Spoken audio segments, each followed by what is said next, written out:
Hello everyone, this is the Familiar DAVENER number 19. I'm going to preface by saying I'm not complaining. I'm really not complaining. At the end of the story, I got a Mincha Ma'ariv Minyan later in the day, and everything was fine.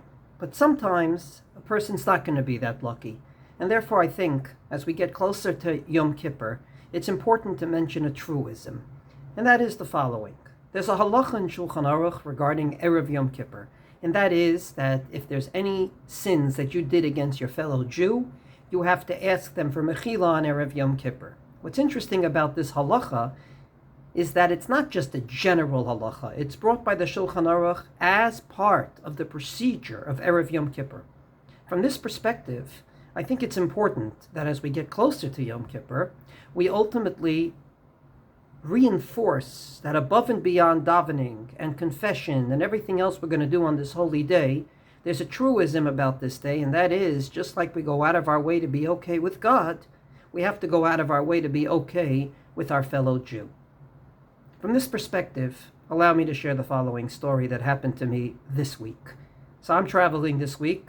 I happened to be between meetings, and I looked at my phone at a beautiful app that gives you all the minyanim, and it says it's a minyan, literally a 7-minute walk from where I was, and ultimately it's starting right before my meeting. I said, this is perfect. So I went to the minyan. I got there about 4 minutes late, and the halacha is that if you get to minyan late, you shouldn't start your silent amida if you're going to miss kedusha, but rather start with the chazan when he starts the chazarat hashatz, and ultimately you'll say kedusha with the chazan, word for word. Well, I'm waiting, and I waited for about 5 minutes. People finish their Amidah, they look at me, I look at them, nothing really happens. At the end of this all, the Chazan goes and says, not Baruch Atah, not Hashem Sfatai Tiftach, but rather, Avinu Malkeinu. In other words, this was a minyan with a Heiche Kedusha. I was a little surprised because it goes against what the Shulchan Aruch says to do. It's also a minyan that's in a shul, it's a regular minyan, no one's running at the door. But that's what they did. My problem was, no one told me. So I'm just standing there and standing there and standing there, and everyone looks at me, and I look at them, including the Chazan, and not a word saying, hey, we did a Heicha Kedusha, you're waiting for nothing.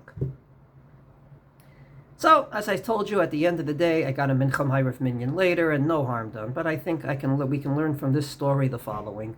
When a new face comes into shul, say hello.